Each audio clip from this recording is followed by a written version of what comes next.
Hey guys, welcome back to the Twin Cities Film Fest Red Carpet. I'm Rachel Weber, and I am here with Michael Lynch of Dependence Day, showing here in just a few minutes. All right, so I found out you are not only the director, but you wear many hats, including writer. So, first question, why did you want to write this film? What inspired that? Well, one of the reasons I decided to do it was I felt like the media and other movies weren't showing how powerful and strong a lot of women are, and a lot of women characters are not represented well. So on Facebook, I saw a lot of guys that were basically the stay-at-home dads, and a lot of women that were making the money. And I thought I would do something to address that. And tell in a funny way, because I grew up loving movies like Groundhog Day and As Good as It Gets. But I thought it'd be fun to do a movie like Dependence Day that explores the negotiations that we have in our gender roles and the swapping of gender roles that's happening. So, and you did it too, not just in any genre. You did it in the rom-com genre, which is always almost the guys are in that place of power, or always talking about what the guy thinks of us. So you chose a cool genre to do it in too. That's awesome. I watched the preview, I watched the trailer, thought it looked really interesting, and noticed that it's not just the personal relationship. There's women in power in other roles of the film that aren't typical. Tell us about that. Yeah, all the power positions in the movie are women. They're bar owners, they're directors, they're owners of fashion companies. So like all of the women in the movie are strong, powerful positions that are not stereotyped or cliched.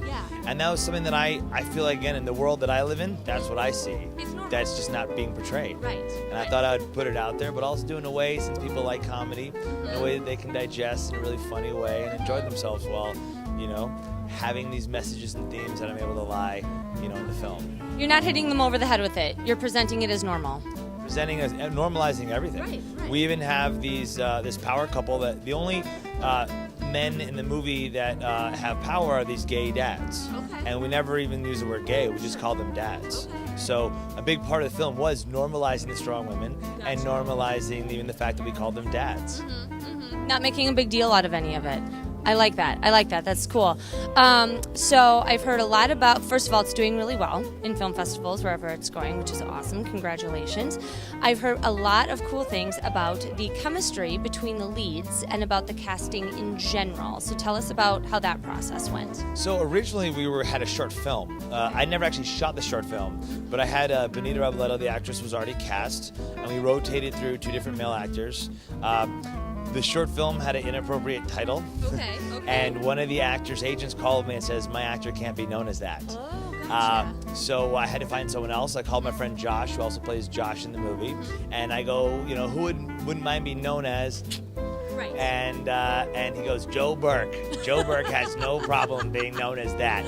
So I had Joe and Benita do a table read in my kitchen. And Joe just had all these incredible nuances, and their chemistry between Joe and Benita right off the back was so strong that I was shooting on my iPhone, and I was just giggling the whole time and laughing. And after we cut, because Joe's pretty neurotic, and I had a 15-page script at that time, but we probably improvised for about 22 minutes on top of the script. And he goes, obviously it can't be that long, And I said, why not? Maybe we don't have a short. Maybe it's a web series, maybe it's a feature.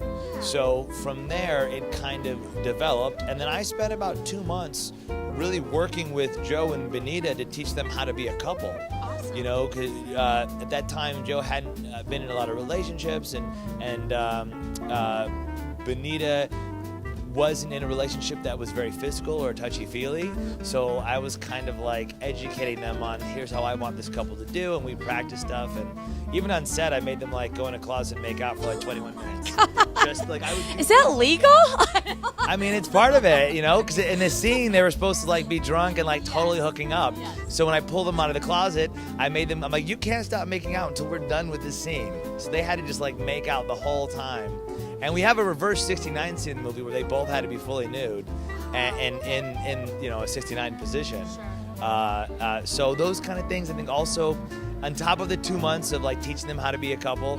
But when we did the 69 scene, that was the very beginning of the shoot.